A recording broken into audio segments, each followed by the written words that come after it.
దేవుని సేవలో దేవుడు మనకు అప్పగించే మన విశ్వాసంతో కొనసాగించాలి. ఒకటో పాయింట్. రెండోది, దేవుడిచ్చిన స్థానాన్ని మనం కాపాడుకోవాలి. దేవుడిచ్చిన స్థానాన్ని మనం కాపాడుకోవాలి. సంఘంలో సేవకులకు ఒక పాస్టర్గా ఒక స్థానం ఉంటుంది, సువార్తకులకు ఒక స్థానం ఉంటుంది, మరి సంఘ పెద్దలుగా ఒక స్థానం ఉంటుంది, మరి కొయర్ టీం అంటే గాయకుల వర్గంగా ఒక స్థానం ఉంటుంది, మరి పరిచయం చేసే ఒక స్థానం ఉంటుంది, వంట పరిచయం ఉంటుంది, పాటల పరిచయం ఉంటుంది, వాక్య పరిచయం ఉంటుంది. అందరికీ ఒక స్థానం ఉంది.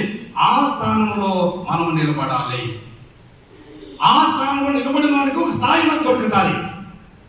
కాబట్టి మనకున్న స్థానాన్ని మనం దాన్ని కాపాడుకోవాలి. ఇంకా చివరిగా ఒక పాయింట్ ఏంటంటే, దేవుడు ఆయన కార్యములు మన పేరు చేర్చబడుతుంది. ఇదే నేను ముఖ్యమైన మొదట మీకు హెచ్చరించాను. చూడండి, మత్తయి ఎక్కడ పరిస్థితి లేదు, ఎక్కడ ప్రఖ్యాతి అది పెద్దగా లేదు. అయితే ఆయన అక్కడ ఒక విషయం ఏంటంటే, దేవునికి నమ్మకస్తునిగా బ్రతికాడు. అదే గొప్ప విషయం. ఆయన నమ్మకస్తులుగా బతికినప్పుడు మరి దేవుడు అతను ఎన్నుకొని ఈ పుస్తకములో అపోస్తల కార్యములో 1వ అధ్యాయం 26వ వచనములో ఆయన పేరు లిఖించబడింది. హల్లెలూయా, హల్లెలూయా. కడవరకు ఎవరైతే నిలబడతారో వారు మాత్రం రక్షణ పొందుతారో. ఆ రక్షణ పొందిన వారి పేరు మాత్రమే జీవపు గ్రంథంలో రాయబడుతుంది. జీవపు గ్రంథంలో రాయబడిన మాత్రమే కుడివైపు ఉన్నటువంటి నా తండ్రి చేత ఆశీర్వదించబడిన వారులారా, కుడివైపు ఉన్నటువంటి స్థలానికి మీరు వెళ్ళండి అన్నాడు. వాళ్ళు మాత్రమే పరలోక రాజ్యాన్ని వారసులు అవుతారు. ఇప్పుడు చెప్పండి, నీ పేరు ఎక్కడ రాసింది? కొంతమంది పేర్లు జైల్లో రాసి ఉంటుంది, కొంతమంది పేర్లు హాస్పిటల్లో రాసి ఉంటుంది, కొంతమంది పేర్లు వేరే వేరే మరి రకరకాల చోట్ల రాసి ఉంటుంది, పేరు ప్రఖ్యాతులు కలిగిన ఒక చోట రాసి ఉంటుంది. అవన్నీ ఇక్కడి వరకే. కానీ నిజంగా దేవుని జీవోప గ్రంథంలో పేరు రాయబడాలంటే దేవుని కోసం నువ్వు బ్రతకాలి. ఎంతమంది దేవుని కోసం బ్రతుకున్నారండి?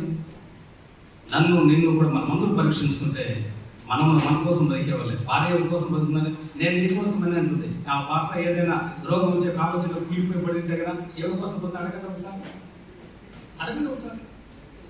భర్త ఆ భార్య, నా భార్య నాకు సొంతము, నా భార్య కోసం బతుకాలంటే అది చేసి పెట్టి అందరూ దానికి మర్యాద ఇస్తారు. అదేమో కాలోచన పడిపోతే నా భార్యని ప్రేమిస్తాను అందుకని చెప్పండి.